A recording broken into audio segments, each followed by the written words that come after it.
ચોખ્ખું દેખાઈ આવે છે કે ભાઈ આ શેના માટે વિડીયો ક્લિપ બનાવી છે અને શા માટે શેર થઈ છે. તો આ બાબતે જિગીશાબેને આગળ વધી અને લીગલ રીતે આગળ વધવું જોઈએ કે ભાઈ કોના કહેવાથી, શું કામ, શા માટે અને particular Nareshbhai video audio clip સામે બનાવવામાં આવી છે. જે ઓડિયો ક્લિપ વાયરલ થઈ હતી, હવે આના અંદર મિત્રો વાત કરીએ તો શું સૌથી મોટો ખુલાસો થયો છે. વિડીયો એન્ડ સુધી જોતા રહેજો. ચેનલમાં પહેલી વાર આવે તો વિડીયો બને એટલો ભાઈઓ શેર કરીને સબસ્ક્રાઇબ કરવાનું ભૂલતા નહીં. જે આ મિત્રો વાત કરીએ તો આપણી યુટ્યુબ ચેનલ અંદર આવા નવા વાયરલ ટોપિકના વિડીયો સૌથી પહેલા તમને બધા લોકોને જોવા મળતા હોય છે. હવે તમને બધા લોકોને ખબર છે કે જિગીશાબેન પટેલ જે ગોંડલમાં સરસામાં આવ્યા હતા. હવે મિત્રો વાત કીધું ત્યારબાદ બન્નીભાઈ ગજેરા આ પણ ગોંડલ મામલે સરસામાં આવ્યા હતા. હવે મિત્રો આ બંનેનું કોલ રેકોર્ડિંગ વાયરલ થાય છે.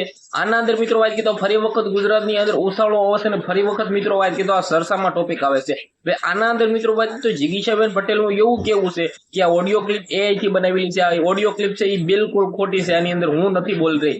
હવે મિત્રો વાત કીધું તમને લોકોને ખબર છે કે આ ઓડિયો ક્લિપ મને તો લાગે છે ખૂબ જ જૂની છે. બાકી તમને શું લાગે છે? ખાસ કરીને મિત્રો વાત કીધો આપણે એવું નથી કહેતા કે આ જિગીશાબેનનો જ ઓડિયો છે, પરંતુ મિત્રો વાત કીધો કોઈનો પણ હોઈ શકે. જો મિત્રો વાત કીધો ઓડિયો ક્લિપ છે એ એઆઈ નો બનાવેલો હોય અથવા મિત્રો વાત કીધો જિગીશાબેન નથી આની અંદર, તો જિગીશાબેન પટેલે મિત્રો વાત કીધો પોલીસ ફરિયાદ કરવી જોઈએ કે ભાઈ આ મારા નામનો મિત્રો ઓડિયો ખોટી રીતે વાયરલ કરવામાં આવ્યો છે.